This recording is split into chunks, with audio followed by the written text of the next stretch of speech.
I am here with a legend of the Philippines. What's your name, sir? My name is Mel Maniego, and I used to play guitar for Private Stock, uh, the Go Signals, and still play guitars with Vagabonds. All good bands, very good bands. Yeah, all the bands. And What's up, man? I've had the Hmm? luxury of becoming obsessed with Private Stock, and I've heard some stuff that he sent me of the Ghost Signals and the Vagabonds. All damn good bands. Hype's Cool is my driving album. I've never had a driving album before, but it's just so damn right. I can't. It's a hard. I do reviews on my channel, obviously, and I've been working on a review of Hype's Cool. I just don't even know what to say about Okay. it. I really, it's just, I've never heard anything like it before. I didn't, growing up as a teenager, I listened to Mm. hardcore punk, and I had never heard a punk band fuse 50s doo-wop, 50s rockabilly with punk like that and make it work. You Well, put, the magical. that's the gist. That's the gist of it all. During the time back in what 83, 84. When I came into the band, it was like a year after they were performing already. And they were like playing typical punk rock songs like The Clash, Ramones, Sham 69, Sex Pistols. And they invited me to play in one of their gigs as a guest guitar Private player. stock invited you? Yeah, that's private stuff. And I played in one gig for them. Liked it. I liked the ambience. I liked the atmosphere that the punks were creating during the time. And after like what, probably around 6 months, they asked me to play with them, permanently. But during that time, there were some changes with the band members. The original bass player, Paul Eco, left the band, so they have to change up the lineup too. And I was brought in to play the guitar, and together with Ricky Araujo, the older brother of Edmund Araujo, the one who wrote Future Generation also. And we started playing, and when I came in, they decided to drop their typical set list and catalog, and try to start with rockabilly. However, like for me, I've been very influenced by 60s music, uh, Beatles, the Rolling Yeah. Stones, the Kinks, and all of that. But I also have some like Elvis Presley, rock and roll, Gene Vincent type of the old the old stuff. So so it's easier for me to get immersed in that. We started playing those things, and then Stray Cat was quite popular during that time. But I Stray Cat? guess yeah, the Stray Cats, Paul Oh, yeah, Stray Cats. Cat, Stray Cat, yeah. Yeah, and then yeah, we decided that we will not play the typical punk rock genre for that period of time. But even playing rockabilly, but still our own music, our own way of doing it. So it translated also with fast, the angst and the energy, which I love. How did the Uh, punks of that that's time intercept you? Because I know you were billed with the ah. GIs and the Bandits and Mm. all them. Well, GI came in a little bit later, but during that time, well, we were well received with the songs that we had, like Future Generation, Rock and Roll Machine, and I all love those that stuff. song. Uh, yeah, and like we were also included in the first TRC, which is Yeah. Rescue Ladders and Human Barricades. So yeah, we got a lot of friends. We got to be good friends with those early punk rockers. Yeah, I gotta say, and I think I mentioned to you before, in the US around that time, especially like early mid 80s, Mm. and unless you're just obliteration mode hardcore, the punks would have just beaten you. Because they wouldn't, if you played anything that resembled 60s, 50s rock, or 70s glam, it was hardcore or get the fuck out. That's how the scene was. I mean, obviously I didn't live it, but Jack Grisham, Henry Rollins, Marky Ramone, they all say, Mm. back then in the U.S. it was a closed-minded scene. They didn't allow for any freedom of expression, and it just, Well, yeah, well, it's almost the same here. Like for us, it's like for the new wave. That's how it is. But with like for the 60s songs or genre, um, we were able to even play like Motown hits during that time. But it was done in our way, so it was like fast. It yeah. was like it was with energy. So I guess it's not really because it's Motown we won't like it. It's like probably how you play it, how you how you let the audience accept it, probably like that. I know you hit on this, but how did private stock originally start? I think they're like because I came in about after a year, and I guess Frederick Luis or Weslew, or Weslew of Putriska or Weslew of GI, but we call him Luis during the time. I think they were Edmund and Weslew and these guys and Frederick. They were like in school together, and with Tommy Tanchango of TRC. I think Tommy was away like couple of years older than them. I think they formed a band together, and from the locality of Malabon area. And because me, I went in after a year because Frederick was my classmate in college, Yeah. in university. So that's my way into the band. And you said Private Hype School came out on Pale Records, which is owned by Butch. Who's he? Yes, Butch was my elder brother.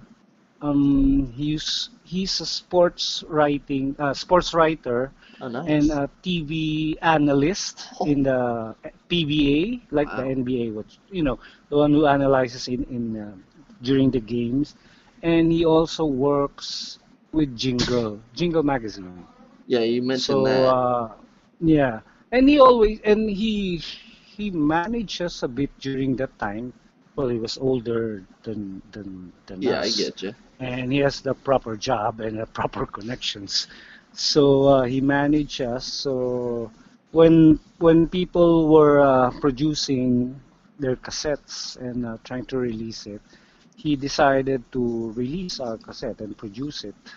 Is Hype? We recorded, yeah, Hype School, and we recorded Yeah, that like what, like one day, like in the evening. One evening, that's punk rock right finished there. that around like yeah 4 o'clock. And the funny thing is, before we made a demo, 5 song demo, which featured Generation and Rock and Roll Machine. That two particular demos appeared Oh in man, I wish I could the listen to that. rescue ladder.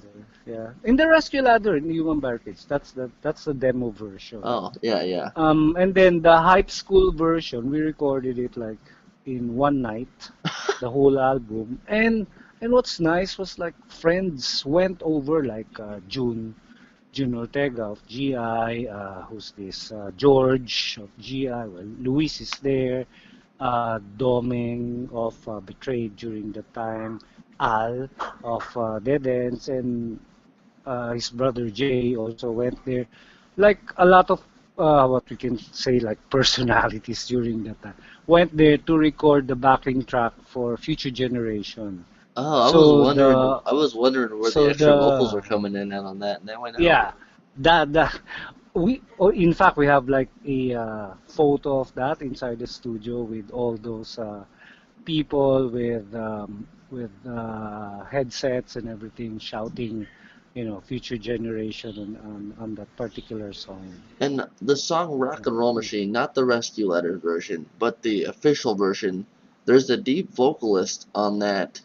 Who's singing that? Like, running Well, Frederick down the street. sings in almost all of, yeah, Frederick the Tor, or Fred. He sings most of the vocal tracks, even the songs that I did wrote. Um, and I gave it to private stock. So did He he? was the one who sings. So did Yeah. he just change his voice to make it sound deeper for that song? Yeah, well, he's a fantastic frontman. I Mm. guess I thought it was a totally different guy. Because I just love that song. Running down the Mm. street to call up your friend to borrow his guitar. Just that's it. But that So one, but simple. I guess that one was written by Edmond also, and Ricky told me he also co-wrote that Rock and Roll Machine. Then Edmond wrote Future Generation, and then Yeah, Girls in My School. Girls in My School, which I also love. I really loved doing that song, and I think we did that a couple of times live.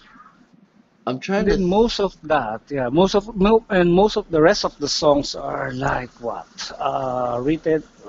Written by Frederick, sung by Frederick also. The Except what's this? huh? What a Girl was written by Ricky and sung by Ricky also. The song is what I want. I absolutely love the drum roll intro of that song. Just you know, Yeah, just yeah, the yeah. speed. Well, You get some almost blast beat going on there for the first 30 seconds of it, then it just kicks off. I distinctly remember that when we were like rehearsing it, and it was Frederick who wrote that song. He was telling Wesley or Luis to, okay, you just do this. This is the way I want the drums to be.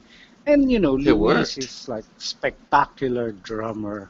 I mean, he's fabulous drummer up to now. Still chills whenever I mention that the drumming of Luis is great. The song I know you said Spider's Web is about a love triangle, obviously. Right. Something like that. It's my song, yeah. But the song Let's not get into that one. the song that I really wanted to get out there is High Volt Revolt. Since you just had an election the other day, let's talk Mm. about that one. So, what compelled you to write High Volt Revolt? High Bolt mostly was written by me, and during that time, I think it was '86. We were in our university is like what, a few hundred meters away from the Malacanang Palace of the president. So And the during those president times, was uh, Ferdinand Marcos. Marcos, Yes. yeah, yeah. So during that time, it was like mayhem. Like almost every day, there would be like protest rally in a bridge. It's a crossroads, and there's a bridge on it. Before the bridge, when the protesters, uh, they are stopped within that bridge, the foot of the bridge during in that crossroads. So every day whenever we go to university we would from the jeepney we would just like go down and then walk. You could see protesters, like thousands of them. You see Damn. barricades of the barricades that you see in the album Yeah, and the of Rescue Riders album. the TRC. Yeah, those were like the real barricades. Wait, And then when you see, that's what that's a representation of? yeah, something like Holy that. shit, I did not know that. And they were like the Whew. real barricades used during the, I believe I just don't know, I don't know the history of the photo of that, but Tommy That's called up crazy. everyone to go in there and like to have a photo of that. So that's I think actually I all was the in TRC. class. That's all the TRC bands that are in that photo in front of that barricade. Most of Huh. them. Yeah, we were not Wow. because I think I still have a class during that, and I wasn't able to get out.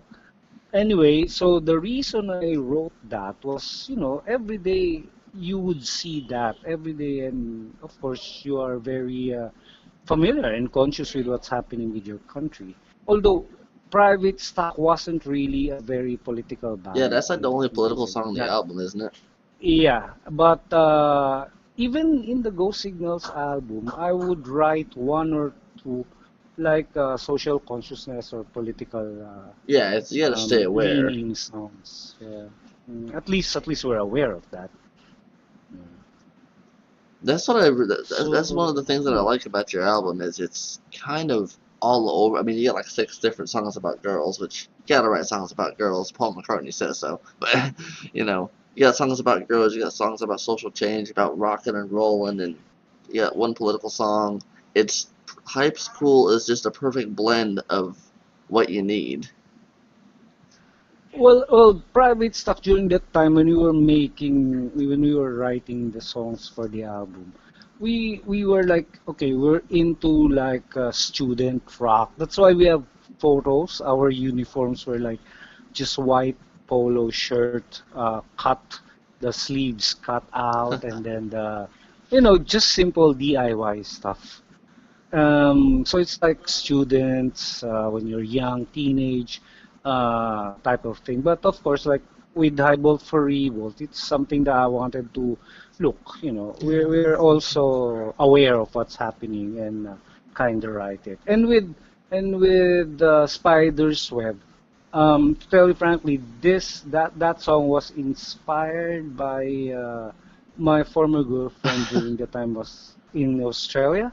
So I went there and listened to some of her 45, and that was a band called the Cockroaches. The So it's cockroaches. something like that. That's Yeah, awesome. yeah, yeah. And then I think one of the member became what, the Wiggles or something.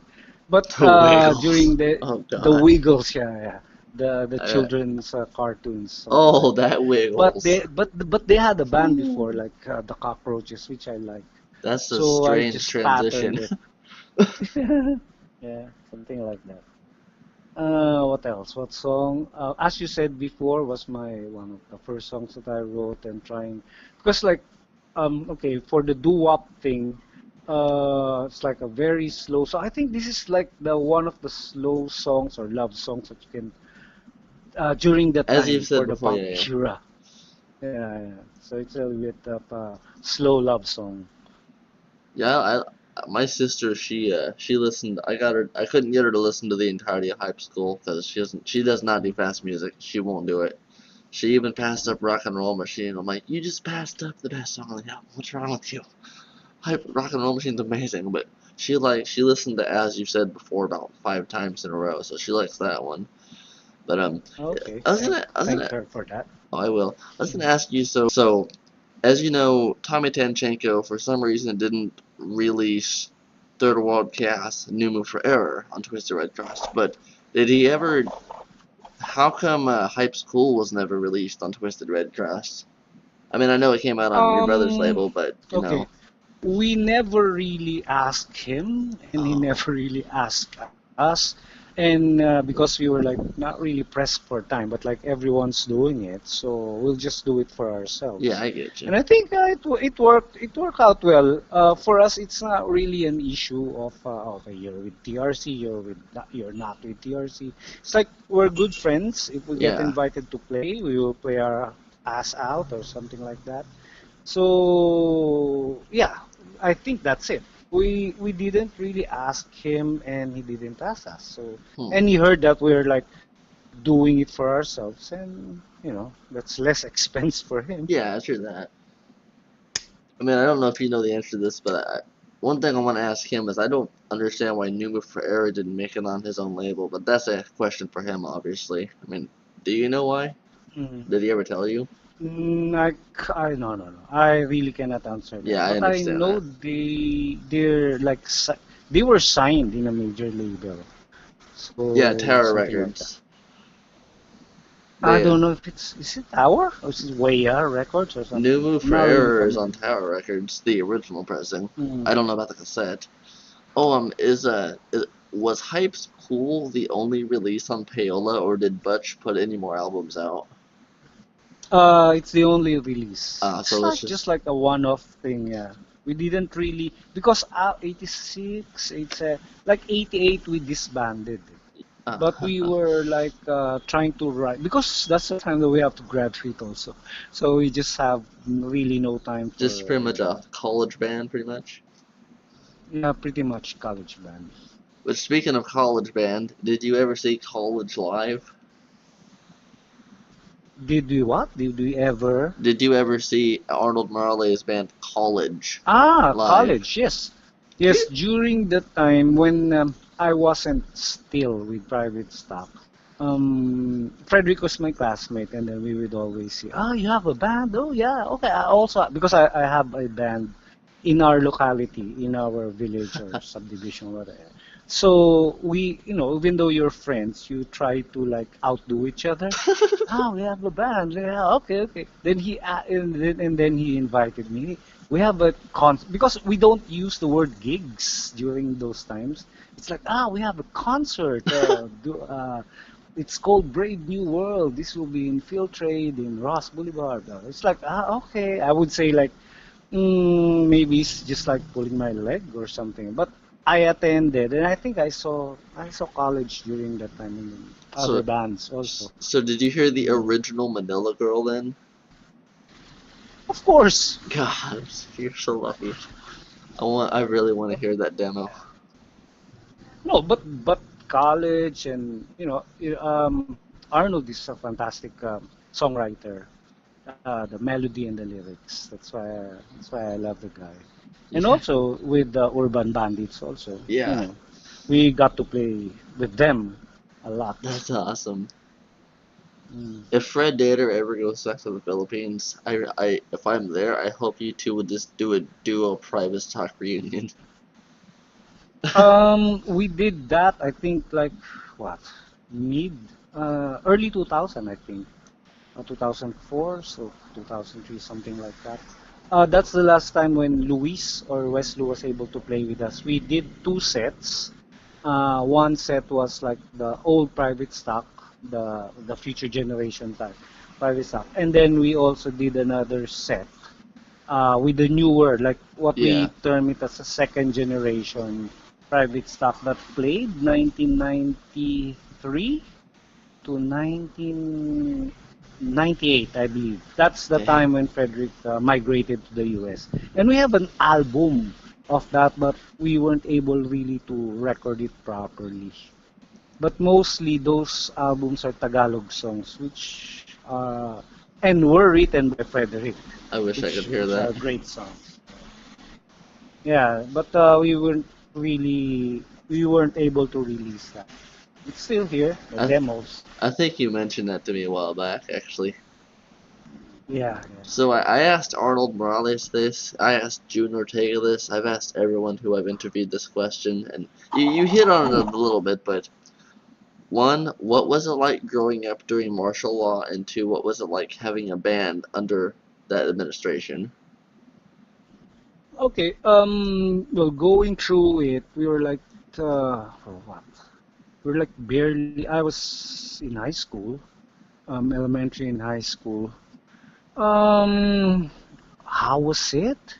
One of my, I think my aunties, one of my auntie was a political activist who studies at UP also. And I remember when I was a kid, and we were like what? We were we were renting an apartment, my family, my mom and dad, we were Hmm. renting an apartment which is what, around 2 kilometers from the university. And there was a time when the police or the constabulary visited our unit Oh, and tried to search for subversive materials. But that worked out okay naman. Yeah, my auntie was released. oh boy. So it's scary, scary, scary shit. Yeah, Arnold, he went on for about 10 minutes, asked how terrifying that era was, especially for punk rockers. And Oh yeah, I yeah. know Well, martial law well. was over during, like, towards EDSA, but the way that I see it and the way that Arnold told me was, and this is a quote from him, just because technically, I think Marcos ended in 81. 86. Oh yeah, but just because it's over, it's not technically over. Because he said that nothing really changed after 21 years of it. Nothing really technically changed in society because it was so ingrained after EDSA. True. I mean, And look what's going on today for that matter. And when you're not in the norms, I mean, if you're not like what Martin Rivera, Garly Valenciano, the one who sings in the TV and all those, you get frowned upon, and what they do not know, they are afraid of. Probably something like that. And it's different because punk rock is different. It's like Yeah, self-expressions. it's the total opposite So of a dictator. yeah, yeah, something like that. I know you said Private Stock hasn't, so you've never toured outside of the Philippines, have you? No, no. Even the Go Signals, we haven't toured outside the I Philippines. hope you get to one day, Hopefully, as yeah. I know what But gig in the I was next town telling over you, could take you.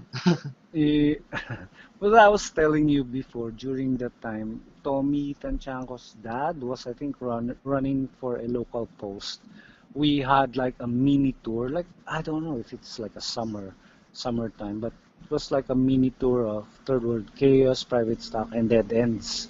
So we played around Kamanava, which is Caloocan, Malabon, and Navotas area, and we played like almost every night, different venues like schools, basketball courts, like Yeah, campaign time. is that when you rode So in that boat? Um, is that what? I'm sorry. You mentioned when you rode in a boat and you had to hold on to your guitar for dear life. I Tell that know. story. The boat thing was a Yes. typical. That's a regular thing, because like I came like my house was in Quezon City. It's like what, of around 40 minutes away. So I have to take the jeep with my guitar. And those times the guitar case was like it's like hard case. It's not really like the new one, the softer one where you can use it like as a backpack. Before it's like Yeah. a luggage, and then I would ride a jeep and a bus going to Frederick's house. After passing by Frederick, we would walk a few meters, then we would ride a banca or like a small boat to cross the river just to get to the side of Navotas where we will be practicing at Dead End's studio. Because if we take the jeep would like go around through a bridge and it would be traffic. It would be Yeah, and so it's Philippine much more traffic is easier hectic. to like transverse the river. But the thing is like the river would have the big fishing boats that would that would create waves. Yes. So you're like hanging on dear life. I was hanging on my guitar for dear life, Yeah, but that is the we funniest survived that. shit. Mm, yeah. To all of you who are watching this, that is the best way to go to band practice. There's Mm, When you first told me that, I cracked up. That is the best going to band practice story I've ever heard. mm. You don't ever hear Yeah. people Well, say, look, you love music, you love the band, you love doing it. But come hell or high water, you have to be at practice. So yes, you dedication. just have to go through that dedication. You're right. Yep. And so Mm. again, why was the song okay? Hype's cool and Strange Boy in the Secret Service, Third Bombardment. How come that wasn't on the album? That was done, I think, a year after or 2 years after. After we released the album, because the term or the phrase "hype school" was Butch's idea. Okay, so we'll just do that. We'll use it as a album, the title of the album. But I was really like very edgy. Like, how come we don't have a song? Um, with that. So I kind of wrote that, and well, we finished already the album, so we can't really like inject that. So Yeah, we used that for the TRC Third Bombardment, and then Frederick wrote the Strange song Boy in the "Strange Boy in the Secret Secret Service. Service," which I also love doing. We do sometimes Hype School and Strange Boy during the Go Signals. We still play that occasionally. That's Of awesome. course, Future Generation occasionally also. There's a lot of Pinoy Um, bands who have covered that song. Bad Omen, GIs, they've covered it live. They don't have it recorded.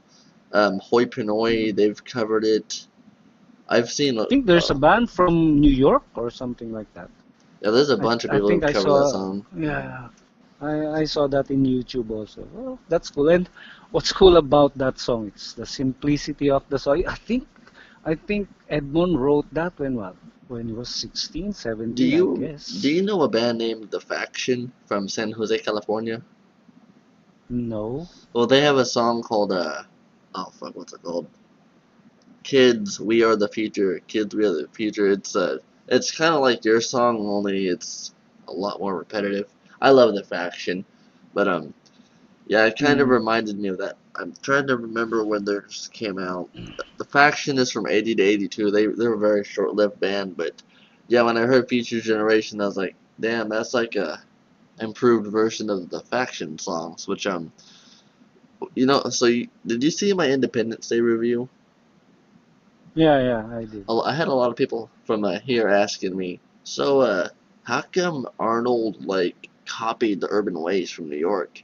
And I actually had to go in. I actually went into that in the review because no, Urban Bandits did not copy Urban Waste. According to, I introduced Arnold Morales to Urban Waste from. Do you know who Urban Waste is?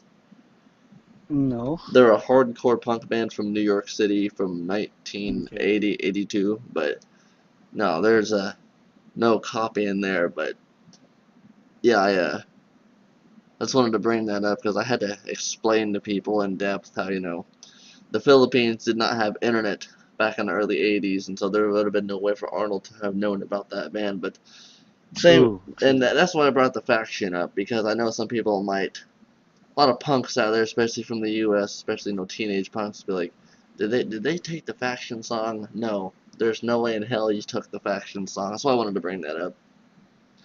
Ah, okay. Well, Arnold is an original Yeah, and yeah. There's always have been. Yeah, what American or when you got into punk rock music, what were your favorite punk rock bands? Mm, punk rock. Mostly like the British punk rocks. Not British not punk really rock. like American hardcore. Yeah. Even Ramones, I'm not really into that. So I might get some flack You're saying you're those you're things. fine. You're fine. No one's Yeah, but the thing is, like for me, I It's your love the opinion, and Clash. you're entitled to your Yeah, yeah. opinion, people. I love the Clash, the Jam, Buzzcocks. Who else? Love Gen X, I bites. like also. Um, like melodic punk rock. Not the new ones, but Yeah, the older ones. Not the new I love ones. that. Not the But new I'm ones. heavily influenced. Yeah, yeah, not the new ones. Heavily influenced by the Jam. Evident with the Go Signals, my band, and also the Clash. I love the Joe Clash. Strummer is a legend. He is. Yeah, he Rest in peace is. to him. Hmm. So I asked I think Arnold he this. died. Yeah, Yeah, yeah. You asked 2003. Arnold. Oh, Yeah. I asked him this. Okay, I didn't really didn't ask him this because he kind of beat me to the question after I asked him about the not the Duterte era. After I asked fuck, after I asked Arnold about the Marcos era, I've got dyslexia of the mouth. He told me that he witnessed many of his punk rock friends get killed during that time. Did you see any of that happen?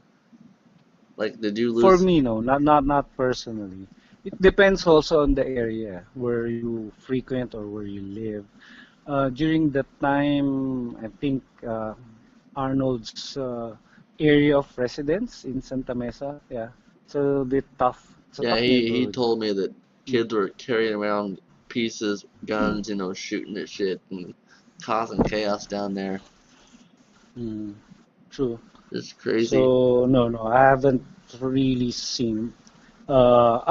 Probably some friends I heard about what happened, but not really seen it personally. And the Uh, artwork of Hype School. How did you come up with the artwork? yeah, well, the story goes was that okay, we did an album, so okay, we'll have it on cassette. So, and Butch was with Jingle publication during that time. With Jingle publication, they have other like Jingle chord book. They have They have this sports, which my brother went, sports champ magazine or something, and then they have like showbiz magazines also. So it's a publication.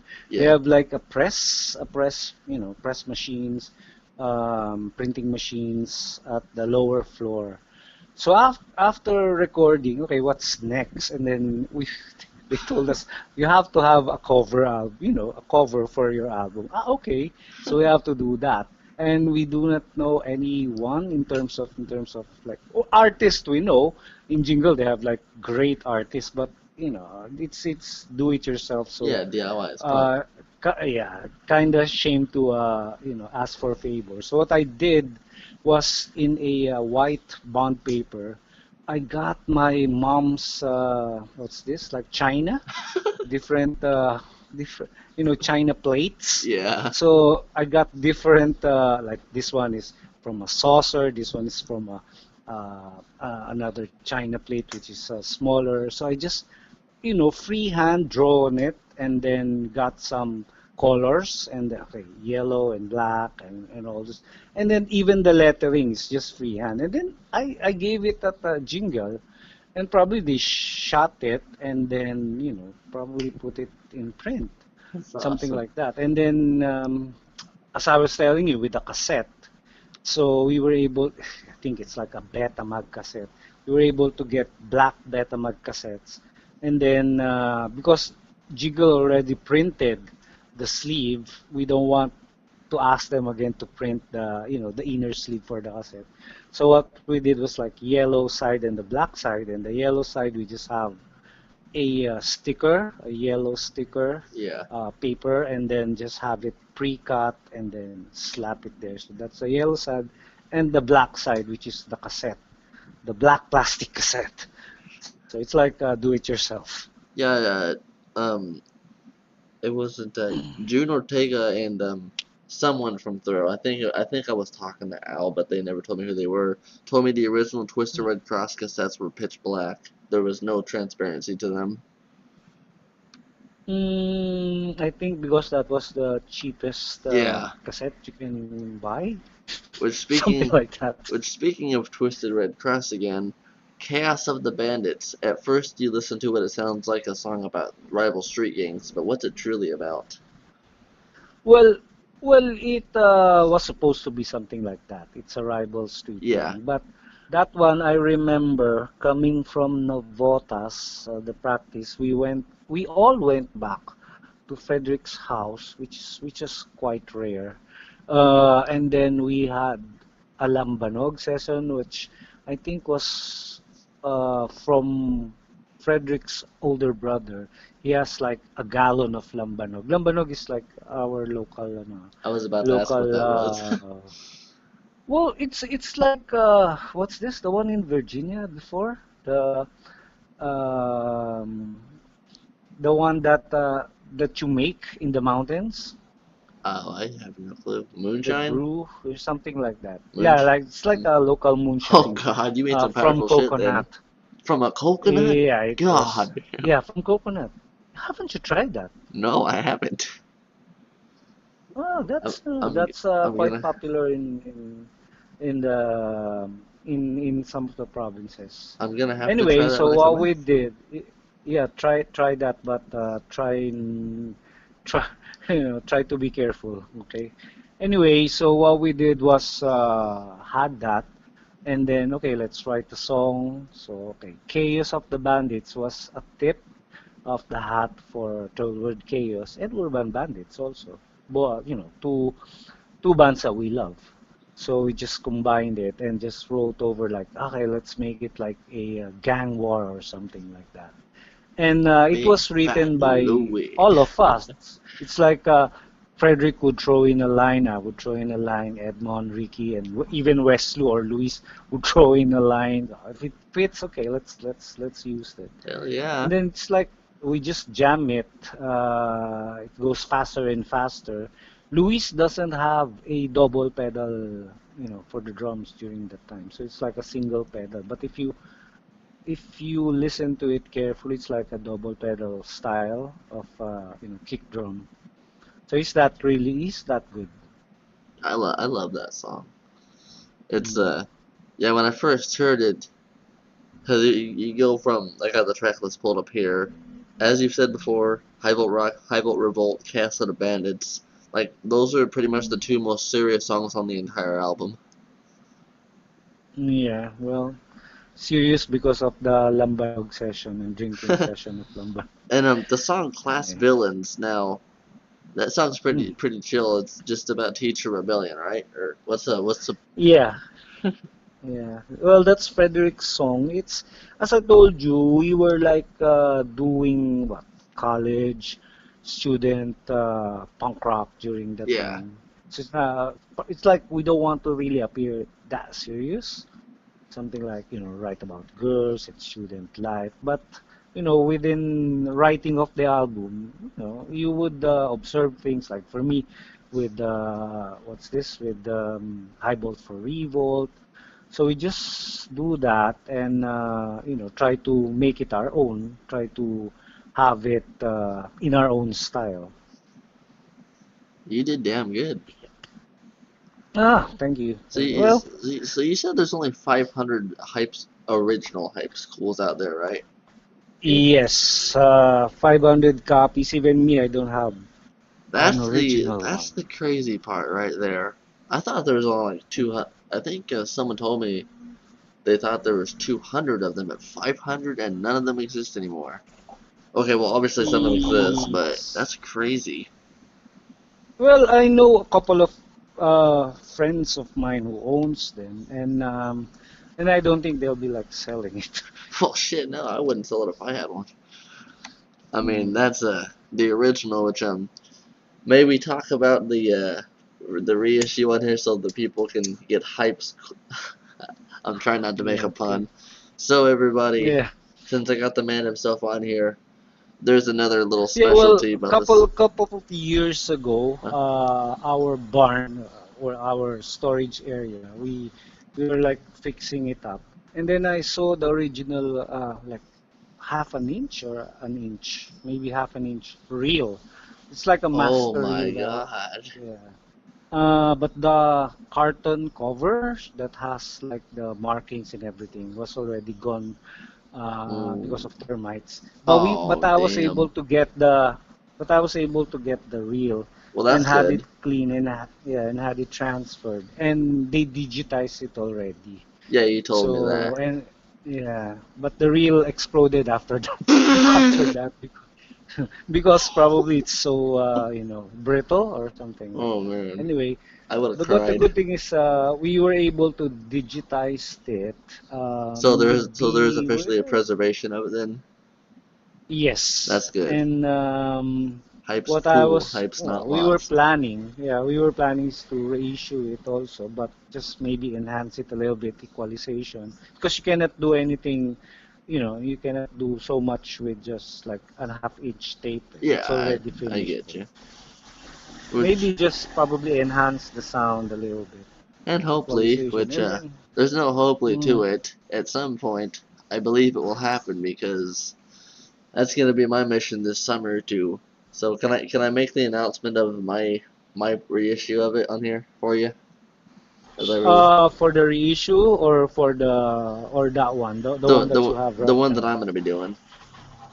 Mm. I wanted to talk about Sure, that for a sure. second there. So guys, although most of my American audience probably have no clue who Private Stock is until you watch this interview, but if you do, for all my Filipino punk rockers, Hype School by Private Stock is going to be reissued by my own record label, Burning Farm, sometime in the next 90 days. I'm just waiting on my income to get a little better.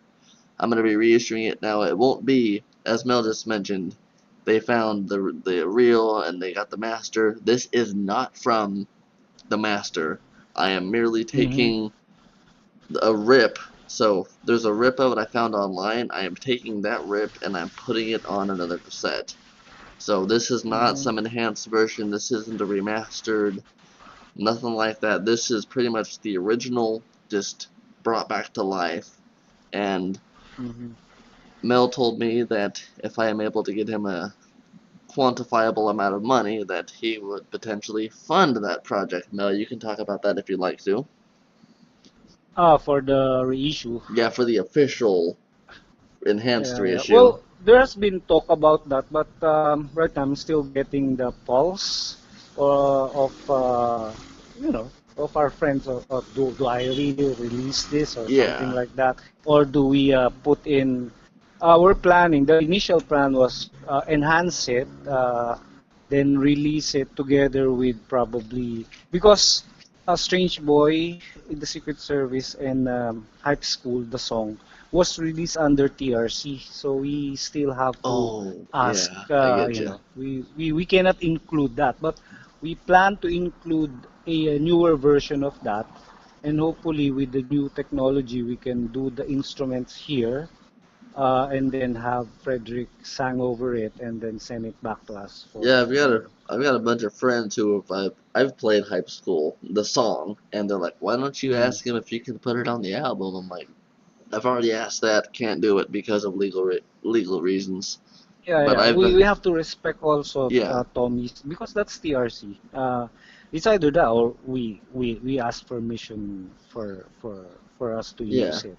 But we can also record it, the newer version of that, and then have Frederick sing over it yeah. and send it back to us. But I guys, can have Ricky play the guitar. But of course, like Edmond and who's this and Wesley is gone already. So we'll just have to make use of yeah. newer drummers and all the stuff. But to all you So punks out there, if you hopefully want, we'll do, yeah. If there's a clamor for it, why not? yeah, so I was gonna say to all you punks out there, if you want a brand new reissue of private stock, and I mean from the master. If you want that to happen, then buy the one that I'm going to put out, because the more money we can generate, the better the chances will be.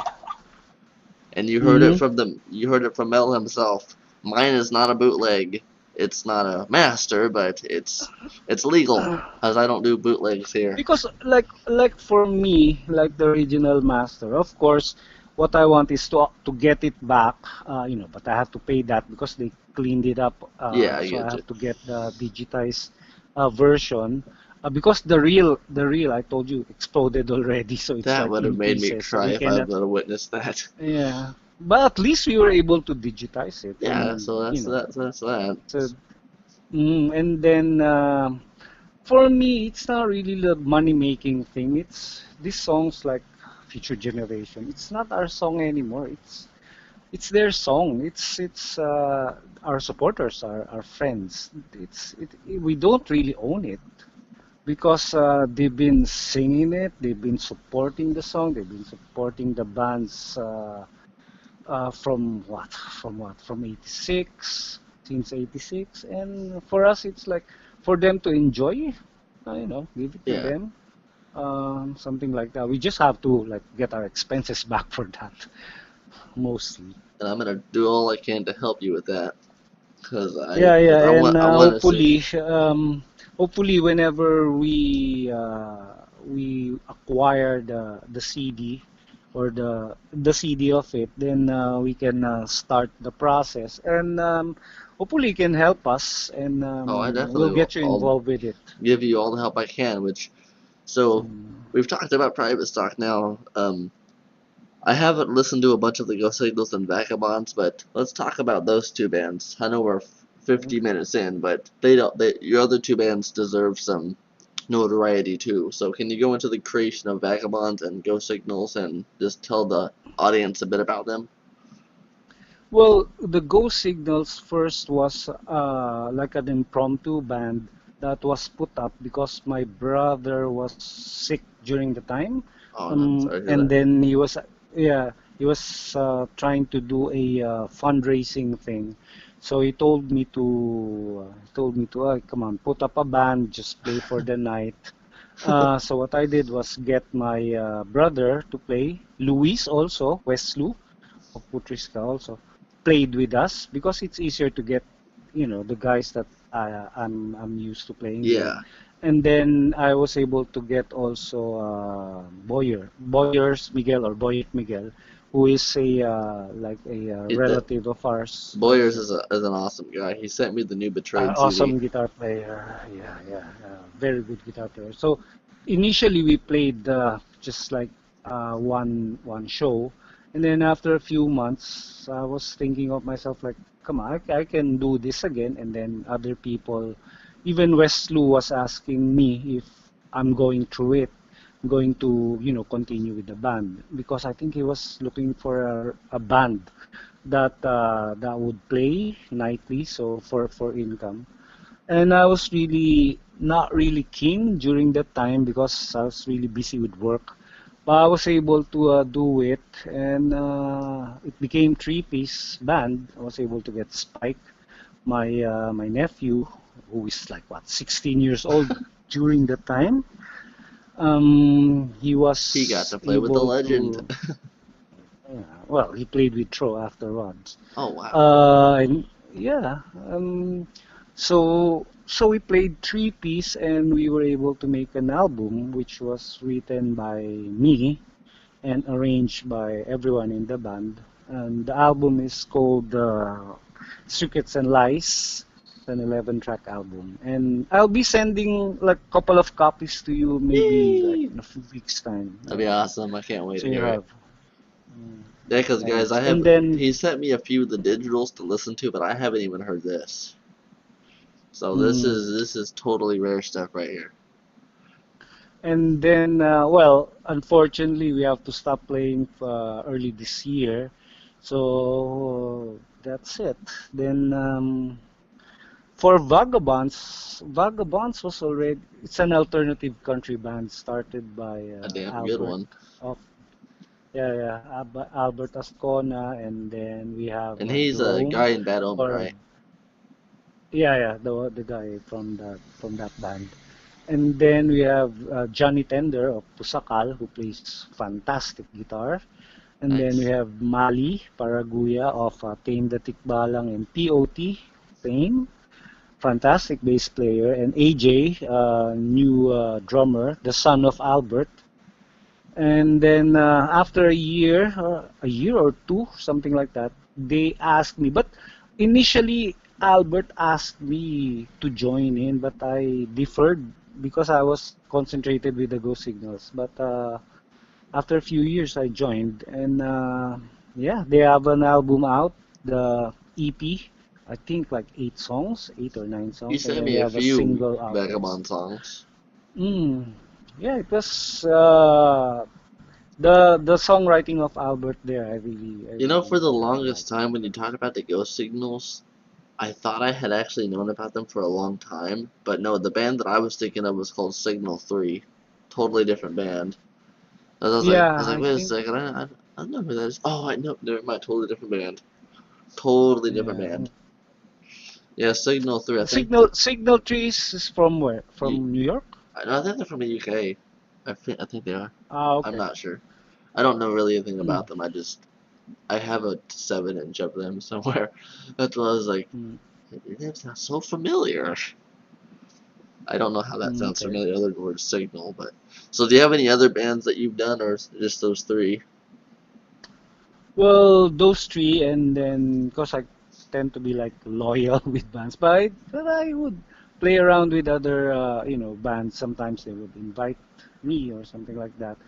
And maybe for this time, music takes a back seat for me, but hopefully I'll go back to it in a few months. I still miss playing again.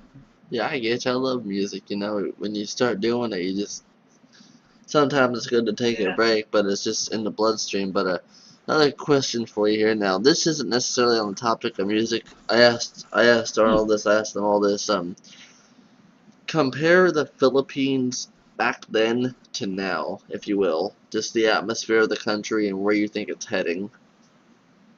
For musicians, it's easier now because you have like internet, you have YouTube, you can even you can just type in any songs that you wanted to hear, get the chords, get the Ooh. patterns and everything. But during the time, it's like old school. You have to have a cassette, No, play, rewind, and all those stuff. yeah. So you have to have more commitment, if you can use a word, more commitment and doing things. In terms of gigging, much more gigs right now, rather than before. But before, even though before there were fewer gigs, we get paid. Okay, well, paid regularly during those gigs. Right now, not much. Few beers and thank you, and that would be it. When you're punk, Yeah. that's what it is. Um, That's a funny thing. That's what I'm telling them. It's like during the time, even in Katrina's, where we used to play a lot. Katrina's. When Katrina's, then we would go home. We would still have like some money to buy what Siopao or Chapow. Those are Siopao. delicious. Yeah, yeah. Just buy Siopao before going home. Can At you least like tell we the have. audience who what Katrina's is so they know? Katrina's for me, is like our equivalent of CBGB Yes. for 100 Club I think it's Twisted in Red Cross number London. 3, number 5, something like that. I think so. One I of the think earlier so. I'm Twisted not Red really. Cross, there's a live at Mm, Katrina's. There's a Brave New World live, and there's live at Katrina's. mm. If and for those of you Yes. who want a copy of that, good luck. That's all I Yeah, gotta say. this is a bar in the Manila area near Ermita, Mabini. Uh, You just put that the that that was the area where there were many like girly bars during the 80s and curly 70s, bars. something like that. I haven't heard someone use that Yeah. term in a while. You just put "Cunts for Hmm. Rent" by GI in my head when you said Armida Manila. Yeah. They have a song called "Cunts for Rent" about the prostitution over there. Yeah, Hmm. when I heard So that that's where song, Katrina's, yeah. I But asked, this one, Katrina's was a brainchild of Diditz Gonzalez, who was a jingle photographer, I think, or writer, something like that. And it's a friend of Butch also. oh wow, So that lasted for what, a year and a half or almost 2 years, something like that. But private stock opened opened Katrina's together with the trade, I believe. nice. And we also played the last during the last I think that was also recorded if I'm not mistaken during one of the last night of Katrina's. There were many bands, so we also Yeah. played that, so I can proudly say we opened and we closed it. Hey, at least you know it's your home.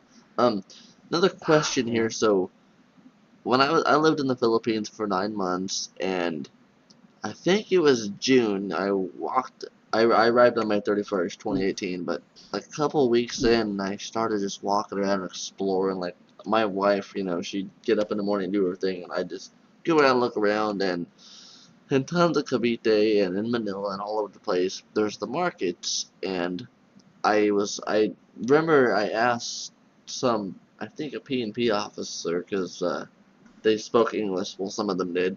Where can I find a Mm. record store? Which he had no clue what the fuck I was saying. I'm like, CD store, music. I want to find Philippine music. And he directed me to the market. And I made a video on this. I was so pissed off at what happened. I think I told you this, but I made a video on this called Philippine Bootleg Market. So, Mm. in the Philippines, there are usually at the markets, there's these vendors that sell sealed or kind of half-ass sealed CDR burnt albums, and I bought about Okay. 50 of them. I did not know that they were CDRs at first. I thought they were just some low quality, local release stuff. Because there was Asin, there's Apple, there's Bamboo, there's Wolfgang, there's all that Mm. stuff. So I bought that, and turned out that they were just CDRs. Somebody literally just went Mm. on the internet and downloaded that and burnt it. My question to you is, what is your opinion of piracy and people downloading your music? Which I never saw any private stock in there. Half of them people probably wouldn't know who your band is, but pretend some guy downloaded Hype School and then made a bootleg CDR of it and was selling it at the market. How would you feel about that? Well, I feel bad about that. Well, yeah, obviously. But yeah, obviously, because for us, like even for Tommy, number one, the expense of doing that, and also the effort for the band that recorded it, and also for the songwriters, that would be like totally unfair. Yeah, And for I private stock, I don't think I'll have much problem in that. But mostly for like mainstream bands, yeah, there's a yeah, lot I of think Asin that's stuff there. something. Asin, Mm, Sampaguita, Wolfgang, a lot of them AAA bands, as I like to call them. mm, Those okay. they also do deep. You know what I'm talking about, right? The vendors. Yeah, yeah, yeah, yeah, Yeah, yeah. I I know those, was but so pissed off when I figured because they were sealed. I just thought I mean that they looked a little cheapish, but I'm like, well, it's the Philippines, low quality. I figured it was some independent release, and I took it home and I opened it up. And I'm like, oh my fucking god, they're just CDRs. They're Sony CDRs. What? Oh, that person made a good $50 off of me. Oh man, yeah, well, 2,500 yeah, pesos for a well, shitload of them. that's a good, Cause that's a good profit from you. that's a good scam. That's a Oh good man, scam, man. I could have bought authentic CDs Mm, for that price, but I thought they were. Thought they were. Nope. mm-hmm. But is there anything else you would like to tell the lovely people out there who are listening in? Anything about yourself personally, or your future plans, or just any last comments? Um, well, this you've been asking for this interview for quite like what, Yes, for a month now, it's been probably been something more than like that. that. And I'd like to thank first all of you for Yay! appreciating the band, for still like keeping the spirit of the band alive for like what from since 1986, and for all our friends who've been supporting the band, since 1986. We really do appreciate it. We don't play that much often. For me, I kind of stopped playing for a few months now, but Yeah, hopefully I'll get back again with the scene for with a new band or even like a solo thing. yeah. And You can always go solo, well, I can do and that, you but got an American record label who's ready to put you out there too. yeah, we have materials already. That was supposed to be like on our second album for the Go Signals, but hopefully I can get it out. Which But let's see in coming months. And I appreciate also like people and like you also appreciating bands like Urban Bandits, College, Putriska, which also would be having their reunion very soon, yes, it's and less than also 10 days from well now, support actually. that. Yeah, yeah. Please support that. Wish Who's I this? could see it in live. That would be so Betrayed, great. yeah, Betrayed, and the Woods, other bands also. So at least what we were doing back then. It's like we never really thought about after 30 years they'll be talking about this. No, it's like we were just doing that because That's we how punk rock like is. That's playing how it music. starts. Yeah. That's how it is. Even the So bands from the there's U.S. that are no still making it, they're like, yeah, back in yeah. '81, I had no clue I'd be still making albums in 2019. It's unpredictable. There's no major plan, so for like okay in 30 years they'll be listening to us, they'll be still mentioning us or something like that. It's like do what you want, try to write songs, you can cover, but try to make it on your Yeah, own. originals Try to write are always songs, and good. right now, because right now it's easier to record even in your bathroom, you You can can just record pull out something. your smartphone and Yeah. hit the record button and it's good. Back then you had to use a cassette and all that. But before we end this, I wanted to just tell the audience and you yourself how I found private stock and hype school. So Mm. I've been to the Philippines twice. The first trip was 45 days in 2017 because I met my wife. You still there? Hello? Yeah, yeah, Okay, yeah. sorry, it went silent. I met my wife, then my girlfriend in July 9th, 2016 on Facebook, and fast forward a year, June 10th, 2017, I boarded Emirates. No, it wasn't Emirates. Eva Air from LAX to Manila, and I Mm. came to the Philippines. I was there for 45 days. Didn't know any band. Mm. Didn't know nothing about the country at all. Nothing. And Ish. in 2017, the only band that I knew of, I found out about was a scene, which everybody in the Philippines knows a scene. That's kind of a Yeah. hard one to miss. But there for 45 days, I heard a scene, left Philippines, and fast forward another year. So I think it was around March or April of 2018. Before I came, I was doing some Mm. research because I was planning to move to the Philippines, which I did, and I wanted to Okay. just figure out some punk rock because I'm like, okay, there's got to be something punk going on here. There's got to be every country's got a punk band, even North Korea's got some underground shit going on because fuck Kim Jong Un, but. Mm-hmm. So I did some research and I found typed in Philippine punk rock and Urban Bandits popped up. I'm like, Urban Bandits, okay, this sounds interesting. I heard Manila Girl. I like this. Okay, cool. Mm-hmm. Found Philippine Violators, George Emerson Idiots. Nah. Mm-hmm. Then I found Rescue Ladders and Demon Barricades Volume 1 on YouTube, and that cassette or that YouTube upload just ripped my mind open. I was like, holy shit. So the Philippines has a hardcore scene, but I didn't know where to go to get it because when I arrived there and it was July 2018, I found Middle Finger Records and good God, that record store took me 7 hours to find. I'm not joking with you. Okay. Here's a story for you, Mel. You'll laugh your ass off here. So I went to get my visa extended because as a foreigner, after 30 days, you have to do that. So it was my second Yes. extension, my 60-day extension. I went to the Bureau of Immigration, did all that tedious paperwork, it's a pain in the ass. And Mm-hmm. afterwards, I'm like, hey, Lodi, so I want to go find Middle Finger Records. She's like, where's it at? I'm like, Recto Manila? Do you know where Recto Yeah, Manila is? recto. She's like, oh, we Mm-hmm. can't go there. I'm like, why not? There's a record store there. I need some punk. I need some Manila punk. She's like, that's the slums. We'll get No, robbed. that's a university belt. But I'm like, It's oh, a slum. we'll be fine. There's no gun. People can't have guns in this country, so we'll be fine. No one's gonna shoot us. Because that's what I was warned about before I went to the Philippines. I was warned it's a people told me this is the third world. People get robbed and murdered. I never saw a single person get. I know it happens, but nothing ever happened to me. But I flagged down a tricyclist. I'm like, hey, can you take me to Middle Finger Records? He's like, what? Middle Finger? What the fuck is what's that, Joe? I'm like, um, I found a picture of it. That didn't help. I'm like, I found the address. It's like, it's in the Cardamar Shopping Center. He's like, don't know where that is, Joe. I'm like, fuck. Um, can you take me to Recto, Manila?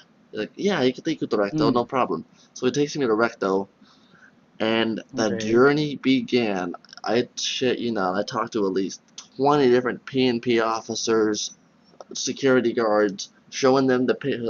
I had one picture of middle finger records, one picture of it. I was trying to find it. It took us 7 hours to finally track it down. By the time we got there, they were closing in 30 minutes. So I had like 30 fucking minutes to explore, and John Fishbone wasn't there. I didn't know him at all.